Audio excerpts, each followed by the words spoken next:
Item 7, we have a motion to adopt the agenda. All in favor, aye. Aye. Opposed, likewise, motion carries. Consent agenda. Any discussion, questions? It's A through K. Most of this is financial reports, other board minutes, and those general things that we do every month. Well, Yes. at some point, I would like to be taught how to read this financial report. That's a fair request. That's a fair request. Okay. All right, We have a motion. I'll make a motion. All in favor, aye. Opposed, likewise, motion carries.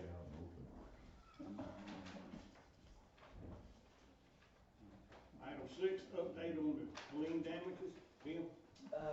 Okay, Brad Gordon, Greg McCool, and I continue to work on with our FEMA representative to expedite the grant portal submission of repair projects and repayments. We were on individual site inspections on February 3rd, including the Melrose Extension, Winter Circle, and East Howard mudslides. Happy to say that that portion of the work has been completed and submitted to the Consolidated Resource Center, where it will go through several review queues before it's obligated. Once it is obligated, the state will receive the funding, and then we will work with them to obtain it.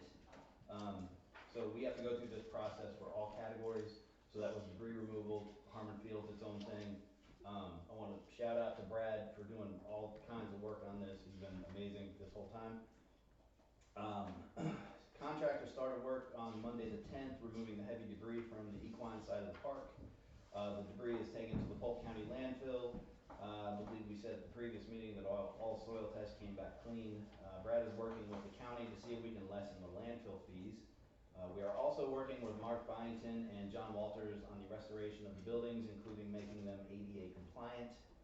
Harmon Field Board approved to not allow any rental in the park until further notice, except for the open air gym, which they and Brad will have to approve.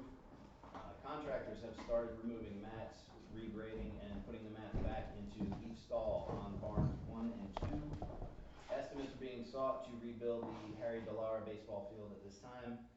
Brad and I are working on grants with Duke Power and the Laura Jane Musser Fund for additional Harmon Field funds.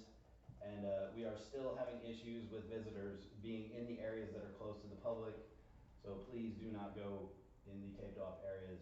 It's still a public health and safety issue. So yeah, please stay in the open areas of the park. Good. Thank you. I'm in Public Works and Utilities Committee. Got a resolution establishing the committee. Yes, so they held their first meeting on February 6th, 2025. The minutes of that meeting are in the consent calendar. 4 citizens attended this meeting and are interested in serving on the Public Works Utilities Committee. So we have 2 things to do here. First, we have to adopt the resolution establishing the Public Works and Utilities Committee. Okay. Chair will entertain a motion. All in favor, aye.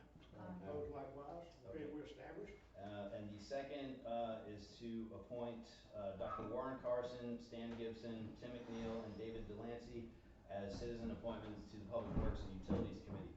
Do you want to do a blanket appointment, or do you want to go individually? Does anybody have a question with any of them? They're all good. I can vouch. How many voting members would that be at that point for the committee? Well, it's an advisory committee, right? Okay, so Yeah. it's not a, So it's not. okay. Yeah. Anything they do gets deferred to us. Okay. There's no vote. But the idea is you've got all those eyes and ears in the community that we can't get to sometimes. No, understood. Yeah. So, but if it were actually voting, then Oh, you yes. might want an odd number. Agreed. Okay. Okay, Chair will entertain a motion to appoint those 4. I'll make a note. All in favor, aye. Opposed, likewise, motion carries. TDDA update. Order.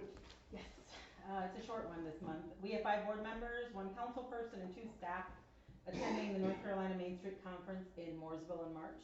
Julie is going to join us to learn all that she can about Main Street and come back re-energized. Chili cook-off. I know I reminded you guys last week, or last month, is February 28th. We have 13 participants registered thus far, and it'll close on February 25th if anyone wants to register to cook. And then ribbon cutting at the Nest was well attended. Thank you to Skip, Bill, and Tracy for joining us. I think it's good for our businesses to see council people and the mayor attend these types of events, right? So that they know that you guys are invested in the success of their business. And then lastly, I guess sort of a TBD update, but I wanted to acknowledge Kenneth Arrowood and Brendan Sprouls from Harmon Field. I'm sure you guys have seen them working around town, but since they haven't been able to work at Harmon Field, they've been doing some downtown projects for us, and they've done such a great job. They painted the railing over on Paquilin and power washed that with Brad, the steps, and it's a small area, but it made such a big difference. They worked on the community deck and added all of the rock and brought up all the furniture, so that's fully furnished. It's missing one chair, which should hopefully be here within a few weeks, but they sort of made that and just took it and, you know, and have it ready to go. And they're working on the town welcome signs next. They've been working on the poles, and hopefully those should be up sometime soon, but we're replacing all 3 of the entrance signs because the ones that were up were pretty ratty and just in really bad condition. So I just wanted to acknowledge them publicly because they've been so good and so helpful to all of us. Okay, Okay? okay. Do we have that special presentation tonight? Yes. Thank you, Mr. Mayor. Thank you, Ms. Barber. It's my pleasure to be here tonight. I know a lot of you, but for those that I don't know, I'm Carol Browning, and I'm president of the Second Wind Hall of Fame, which was formed over 50 years ago. The Tryon chapter was the first local chapter to be formed back in 1978, and today it's the only chapter remaining in the United States. The mission of Second Wind is to identify those outstanding volunteers who contribute so much to the quality of life in our community, to provide recognition to retirees 60 years and over for outstanding service to others and to their community, to recognize those who have had a useful and productive life, continuing beyond retirement while others pause to rest. They have caught a second wind and began a new career of service to the community and to mankind. Today, the Tryon Downtown Development Association recognizes one of its volunteers as a candidate for Second Wind, and I, as president of Second Wind, am here to bestow this honor on Denny Crow. Denny, if you would come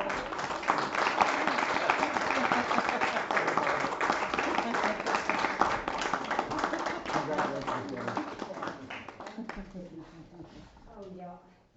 Goodness gracious.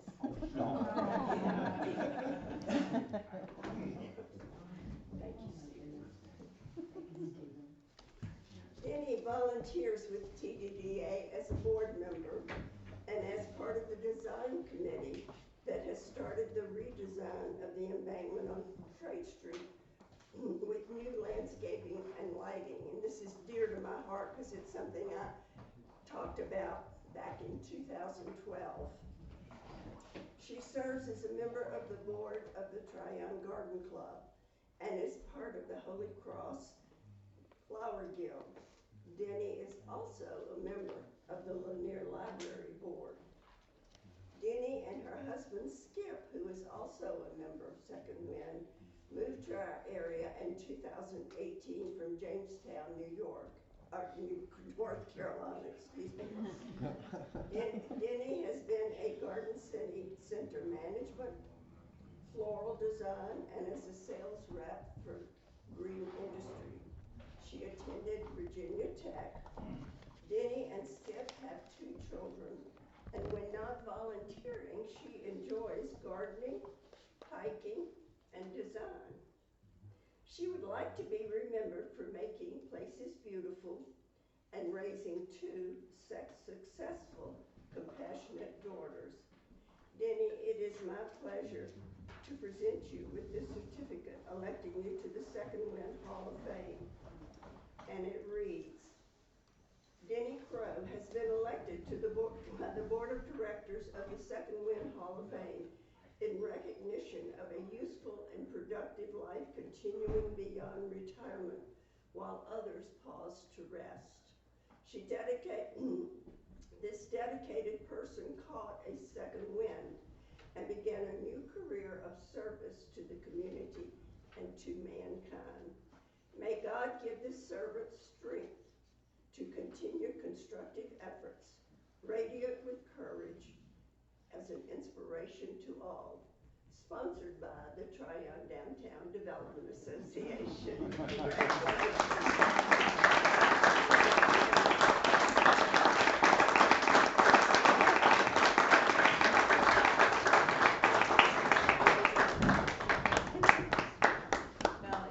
It's a testimony to my precious friends that help me get me everywhere I go, and my precious husband. And everybody that I'm involved with is so kind and just does things that I don't even ask him to do. And, it's just, I'm a lucky person. Thank you so much. Thank you all.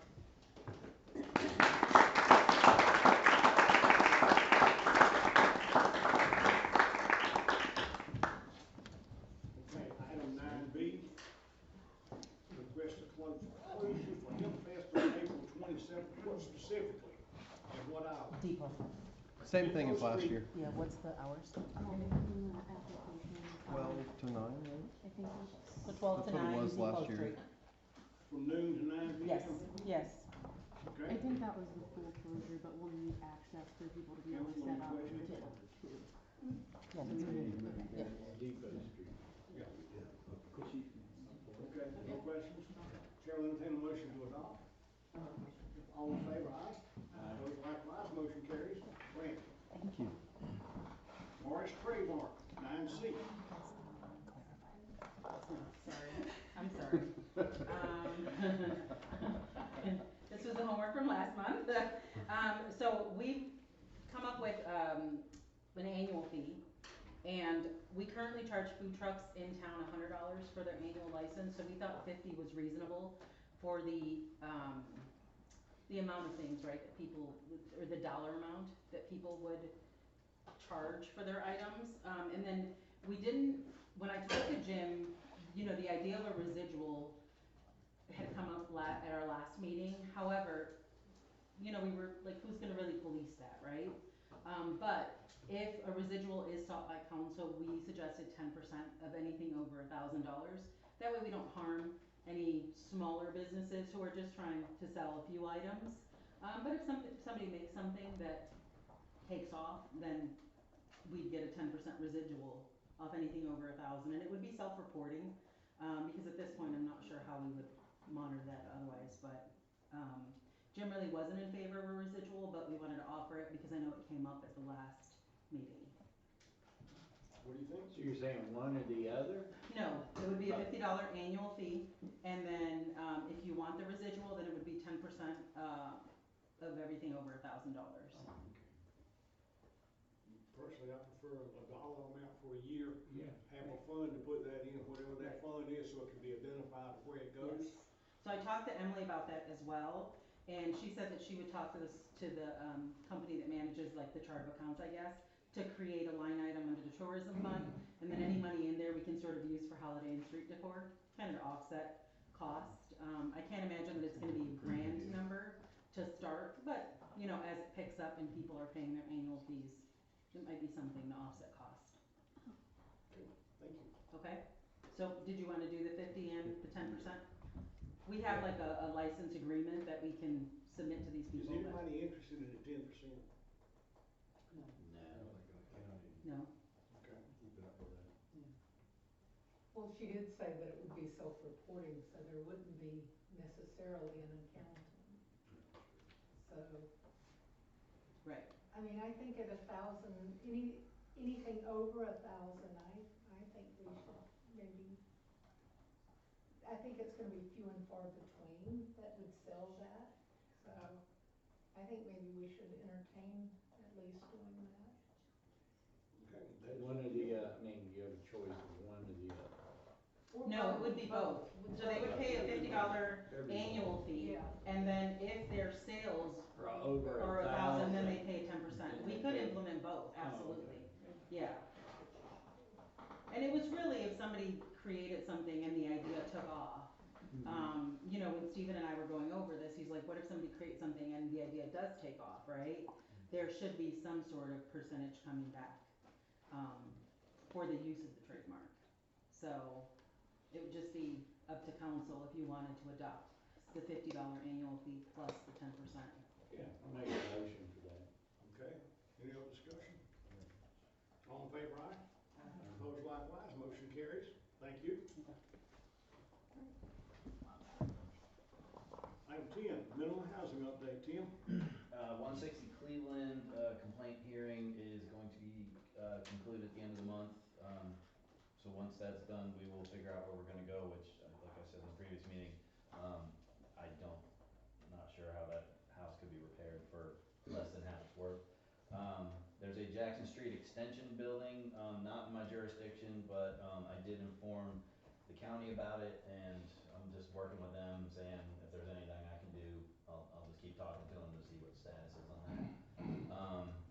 And then 112 Jackson Street Annex, that was brought to my attention, and we are starting the process on that one, sending out the letters, initial letters, and getting the data. So that's on the radar now. Okay. Thank you very much. Our authority does go into our extraterritorial jurisdiction, correct? I believe so, yes. But we cannot adventure into commercial property, can we? The mill and Lynn, it's worse now after the storm, nothing. It is our gateway and nothing is planned, it's not really for sale. Commissioner, if it pleases you, the land is for sale, an offer has been made. Is it? So there, We do have commercial, building regulations. I guess if we can see how that progresses and see if we need to address those, if that's what you want to do. yeah, I mean, it's getting worse and worse and worse. Okay. People are always going, what's that old rundown place? It is for sale. Well, not on the market there's no agent controlling it as of noon today. It's for sale by owner. Yeah, well, everything's for sale by owner. Yeah. He's not wrong. Okay. Thank you. Item 11. So the annual audit report for year ending June 30th, 2024, I believe it is completed. But Manager Fallon is not here. He suggests that we approve the audit contract amendment for the time extension and do the audit presentation we recess this meeting at the end and continue it next Tuesday, February 25th at 4 p.m. So if you want to agree on that, I would recess the meeting at the very end after citizen comments. No, I talked with Jim about that. They basically have it ready. They don't have it ready to give us and send it to the state. And it's the closest we've come to beating the timeline in a good while, and there don't seem to be any quicksand anywhere. Thanks to Jim. But we need to approve that audit contract. He told me that he could do both at the next, if we just Okay. recess the meeting. All right. Recess and do it on Do Tuesday. both Fair items. enough. I'll be here at 2:04, and there's a TDDA meeting Tuesday at 4, right?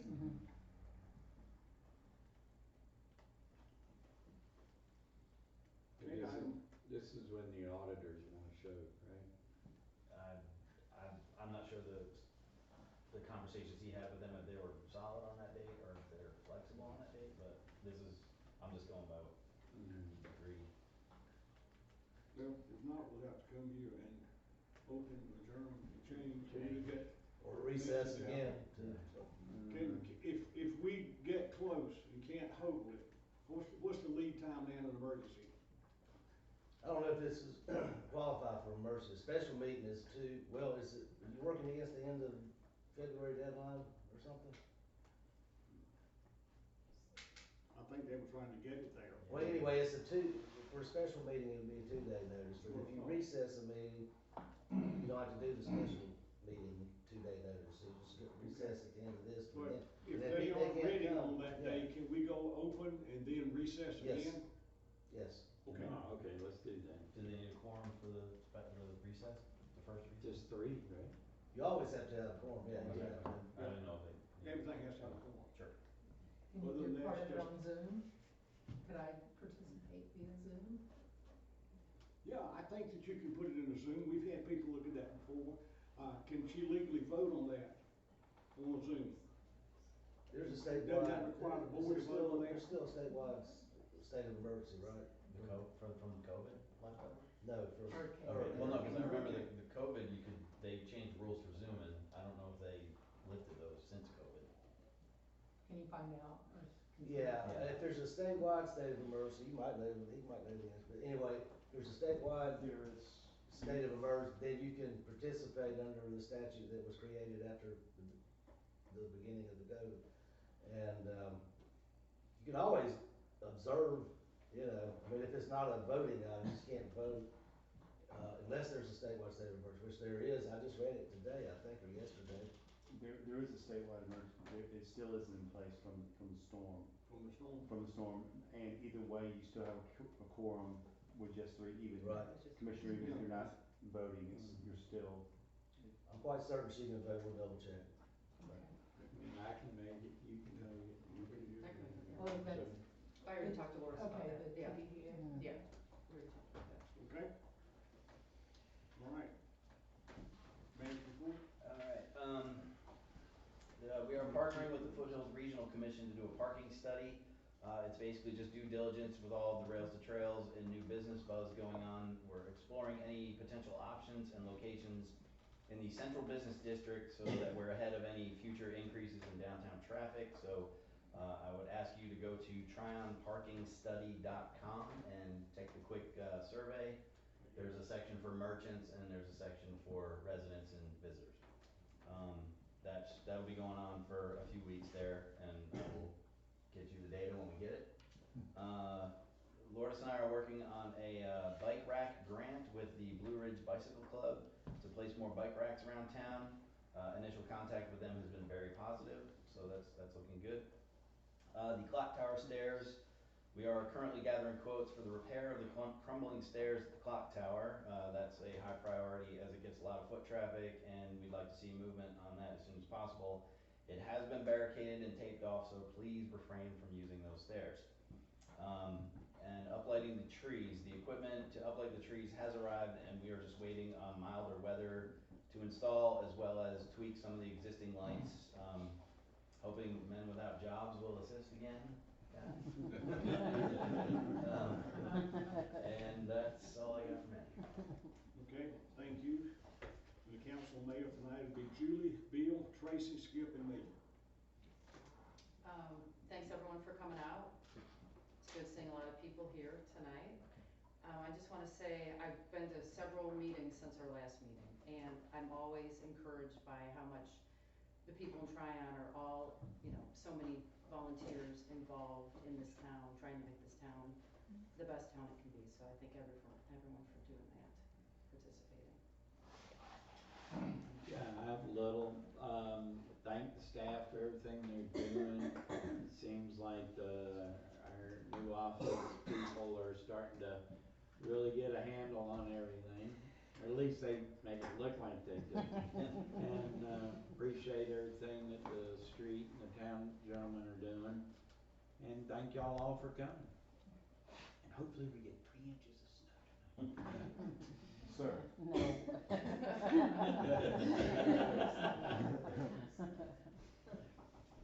Okay, and just one update from me, I guess, again, I'd like to thank everyone as well, both the staff and the citizens. But Emily and I are going to comprehensive financial training sponsored by the North Carolina League of Municipalities in March.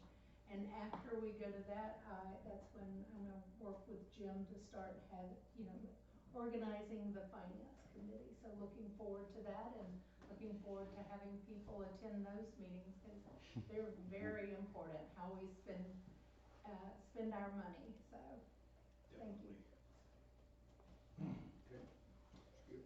Nothing urgent, thank you, Denny, for all you do for the town, and thank you, Carol and Ann, for presenting that, but, yeah, I've gotten to know a lot of the city staff over the last couple of months, and I'm really impressed with the group we have, the effort put forward during some of the storm and the cleanup. I had a trash, collection of limbs the other day. They were out in 2 days, and that's pretty impressive, so thank you, city staff. And the same thing, thank you for coming out. Thank you to the staff. I was telling some of the ones here earlier, I went out to Harmon Field today, and I had a young man's mom complain to me because he was fined for coming out there. And he drove past 3 signs and an orange barrier before he got to where he wasn't supposed to be, and then got mad because we fined him. So I took the picture that he drove through and sent it to his mom, and I haven't heard anything back, because I don't think he told her he bypassed 3 signs that says do not enter or keep out. Somebody have to do that. Still the best place I ever lived was by a long shot. Citizen comments, if you'd like to speak, please raise. Yes, sir. Yeah, I have a couple, can I give a few things to the board here? And please say your name for the record. Alan Castan. Thanks.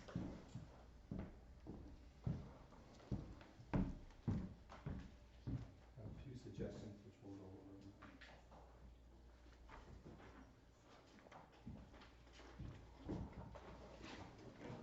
See ya.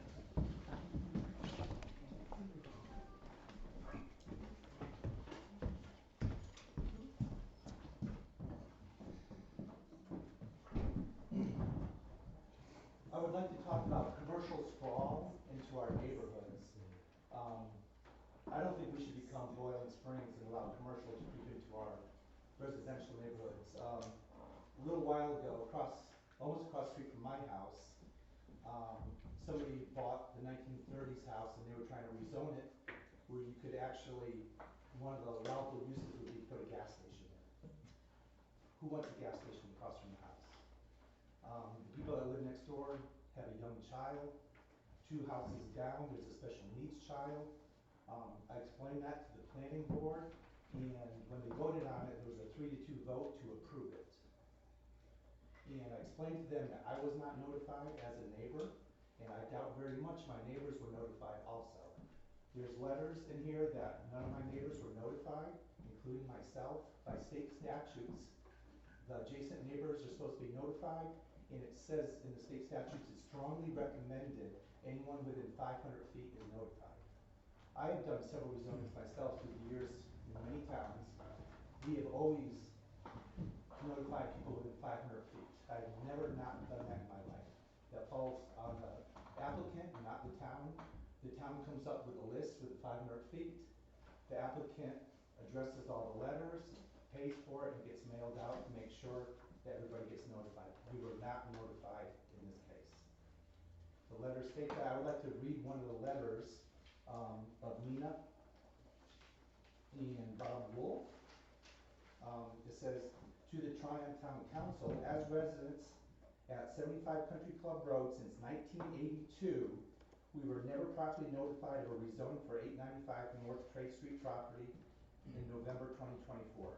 My wife and I were surprised and disappointed in the Tryon Planning Board to attempt to ramrod this through without proper sunshine. I asked the Tryon Town Council to exercise your oversight and duty to protect the town residents from an out-of-control Tryon Planning Board. I suggested to them that they even defer it 30 days to the next planning board to make sure everybody was notified. They chose not to do that. A rezoning is a really big deal, especially when there's children next door. They chose not to take the cautious way, just not to vote yes, not to vote no, and they voted yes, which we were shocked at. I just want to make you more aware that application, that rezoning that was withdrawn, right? was withdrawn afterwards. Yes, that is correct. But still, we don't want this to happen to anybody else in our local neighborhoods. I don't know if anybody in this room would like to have the possibility of a gas station across the street from their house. I know I don't, from the values and the safety issue and everything else. So I have several suggestions I would like the town council to consider. I would like you guys to meet with the planning board twice a year to explain their vision to the planning board. I'm on the planning board, I voted no, by the way, and we have never been instructed by any town council on what their vision is. We have no direction from that standpoint.